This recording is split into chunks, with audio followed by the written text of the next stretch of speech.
আসসালামু আলাইকুম। আশা করি সবাই ভালো আছেন। আল্লাহর দোয়ায় এবং আপনাদের রহমতে আমিও ভালো আছি। তো আম আজকে যে টপিকটার উপরে আমি কথা বলবো সেটি হলো মহাকাশ ভ্রমণ। আপনি কি কখনো ভেবেছেন মহাকাশে যাওয়ার সম্পর্কে? বা সেখানে যে ভ্রমণ করা যায় বা আপনার কি মনে কখনো ইচ্ছা জেগেছে যে ছুটিতে এবার মহাকাশে ভ্রমণ করা যাক? এটি সাধারণত সবার মাঝে হয় না। কিন্তু একসময় এমন দিন আসবে যেখানে আমাদের মাঝে এরকম ইচ্ছা আসতে পারে এবং সেটি সম্ভবও হবে।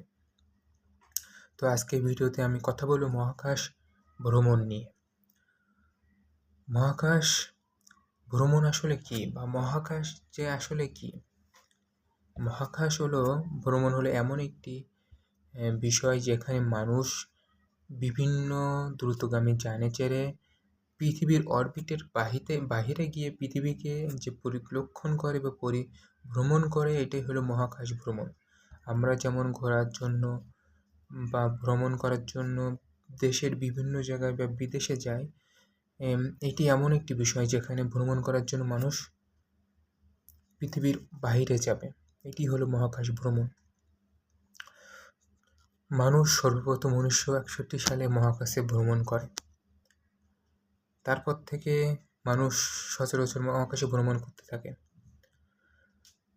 বর্তমানে বিভিন্ন এজেন্সি আছে যেগুলা বেসরকারি এজেন্সি আছে যেগুলা মহাকাশে ভ্রমণ সম্পর্কে রিসার্চ চালাচ্ছে এবং কীভাবে মহাকাশ যাওয়া যায় কম খরচে সেটি নিয়ে গবেষণা করতেছে।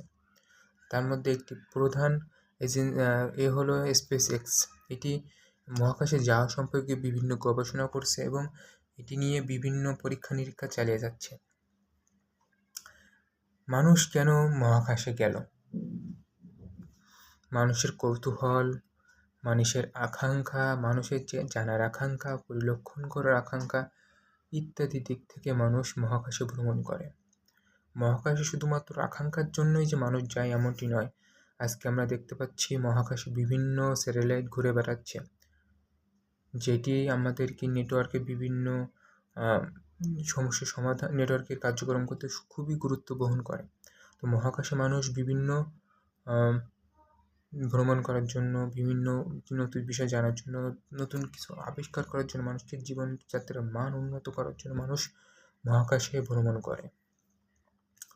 মহাকাশ বিভিন্ন মানুষের আকাঙ্ক্ষার একটি বিষয় থাকে।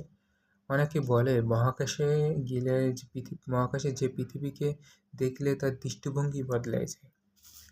এটি কতটা সত্য কি এটি জানা নাই, কিন্তু এটি খুবই গুরুত্বপূর্ণ একটি বিষয়। তো মহাকাশে কীভাবে যাত্রা করা হয়? মহাকাশে বিভিন্ন রকেট, বিভিন্ন স্পেসশিপ বা বিভিন্ন দ্রুতগামী যে যানগুলো আছে যেগুলো আকাশে উঠতে সক্ষম, যেগুলো অরবিট পার করতে সক্ষম, সেগুলো নিয়ে মানুষ মহাকাশে যায়। মহাকাশে যাওয়ার বিভিন্ন পদ্ধতি আছে।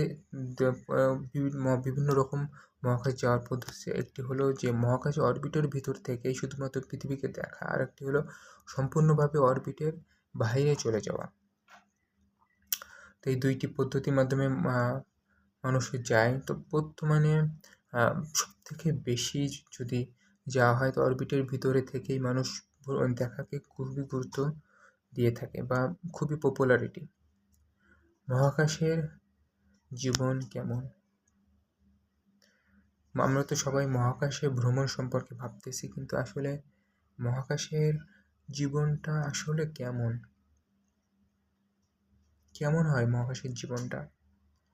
মহাকাশের জীবন কি আমাদের সাধারণ মানুষের মতোই? না। মহাকাশে যারা থাকে তাদের খাওয়া দাওয়া থেকে শুরু করে যে ওয়াশরুম বা টয়লেট থেকে বিষয়গুলো যে আছে এবং দৈনন্দিন কার্যক্রম যে বিষয়গুলো আছে সবই কিন্তু ভিন্ন মানুষের থেকে, সাধারণ মানুষের থেকে, পৃথিবীর মানুষের থেকে। কারণ সেখানে থাকে না কোনো গ্র্যাভিটি, সেখানে থাকে না কোনো পানি, খাবার দাবারের ব্যবস্থা, আশেপাশে কোনো কিছু থাকে না, শুধু শূন্য আর শূন্য। তো সেখান থেকে মহাকাশে যারা থাকে তাদের যে জীবনযাত্রা সেটি অনেকটা আমাদের থেকে ভিন্ন। তো মহাকাশে ভ্রমণ চ্যালেঞ্জ। মহাকাশ শুধু যাওয়াই কঠিন নয়, এটি খুব একটি চ্যালেঞ্জ। কারণ এটি যাওয়া খুবই ব্যয়বহুল বর্তমানে, এবং এখানে গিয়ে সারভাইভ করা এবং নিজের জীবন পরিচালনা খুব একটি চ্যালেঞ্জের বিষয়। বহু রকেট উঠতে গিয়ে তারা ধ্বংস হয়ে গেছে। কারণটা কি? সঠিক ব্যবস্থা না থাকা। সহজে মহাকাশে যাওয়া খুবই কষ্টদায়ক। শুধু যাওয়া বললেই যাওয়া না, অনেক ব্যয়বহুল একটি বিষয় মহাকাশে যাওয়া। প্রচুর পরিমাণে জ্বালানি খরচ হয়, প্রচুর পরিমাণে ম্যান পাওয়ার লাগে, প্রচুর পরিমাণে রিসার্চ গবেষণা, ফলে মানুষ মহাকাশে পৌঁছাতে পারে।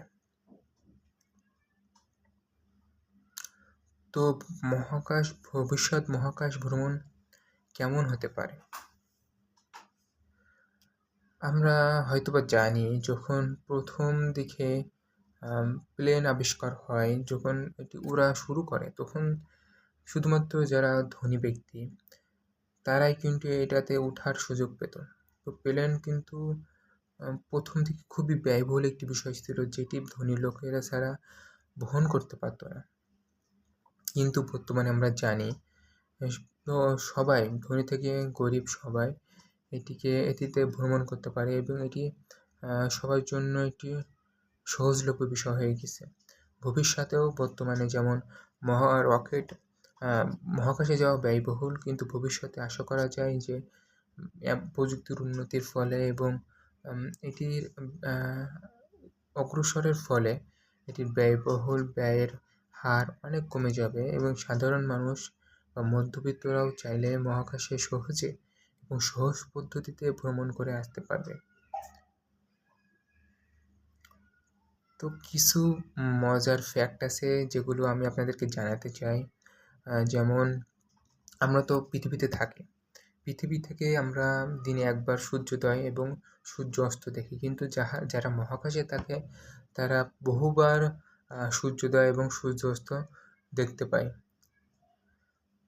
তো আরও বিষয় আছে, যেমন নিচে আমরা তো চোখের পানি যখন কান্না করি তখন নিজের চোখের পানি যে নিচে পড়ে, কিন্তু মহাকাশে তো কোনো গ্র্যাভিটিই নাই, সেক্ষেত্রে চোখের পানি চোখেই থেকে যায় বা চোখের পানি নিচে পড়ে না। তারপরে আমরা যে কথা বলি, আমি যে কথা বলতেছি, আমার কথাটা সরাসরি শব্দের মাধ্যমে ক্যামেরায় পৌঁছাচ্ছে এবং এটি রেকর্ড হচ্ছে, কিন্তু মহাকাশে কোনো বাতাসই থাকে না যার মাধ্যমে শব্দ এক স্থান থেকে অন্য স্থানে যেতে পারে। সেজন্য শব্দ সরানোর কোনো মাধ্যম থাকে না। মহাকাশে যদি আমরা কথা বলি, শব্দ এক পাশ থেকে অন্য পাশে যাবে না। তো মহাকাশ গবেষণার গুরুত্বপূর্ণ কেন আসলে? মহাকাশ গবেষণা এই জন্য গুরুত্বপূর্ণ, মহাকাশের মাধ্যমে আমরা নিজের অস্তিত্বকে জানতে পারি, বিভিন্ন প্রযুক্তির বিভিন্ন নতুন গবেষণা সম্পর্কে আমরা জানতে পারি। বিভিন্ন আকাশে যে বিভিন্ন স্যাটেলাইট ঘুরে বেড়াচ্ছে, সেটা অরবিটের বাইরে থেকেই কিন্তু ঘুরে বেড়াচ্ছে, এবং আমাদের বিভিন্ন পরিবেশ, বিভিন্ন মানচিত্র এবং আমাদের পৃথিবীর অবস্থা সম্পর্কে, ভৌগোলিক অবস্থা সম্পর্কে জানার জন্য কিন্তু মহাকাশ গবেষণা খুবই গুরুত্বপূর্ণ। তো মহাকাশ ভ্রমণ বা মহাকাশ গবেষণা শুধু একটি গবেষণাই নয়, এটির মাধ্যমে আমাদের জীবনযাত্রার মান উন্নতি করা সম্ভব। তো আপনি কি আসলে কোনোদিন ভেবে দেখেছেন মহাকাশে যাওয়া সম্পর্কে? যদি ভেবে দেখে থাকেন তাহলে কমেন্টে আপনার মতামতটি জানিয়ে যাবেন। তো আমি আর কথা বাড়াতে চাই না, বহু বিষয় আছে মহাকাশ গবেষণা সম্পর্কে, যেমন ISS আন্তর্জাতিক ইন্টারন্যাশনাল যে স্টেশন আছে মহাকাশে, সেটি সম্পর্কে বলার অনেক কিছু আছে। মানুষের ইতিহাস সম্পর্কে, মহাকাশে যাওয়ার ইতিহাস সম্পর্কে অনেক কিছু বলার আছে, এবং আমরা মহাকাশে কী কী লাভ করতে পারি, কী কী হচ্ছে বর্তমানে, সেটি সম্পর্কে অনেক কিছু বলার আছে, কিন্তু জানানোর আছে। কিন্তু সময় সংক্ষিপ্ত থাকার কারণে আমি আমার ভিডিওটি এখানেই শেষ করছি। সবাই আমার জন্য দোয়া করবেন এবং লাইক করে সাবস্ক্রাইব করবেন। ধন্যবাদ সবাইকে।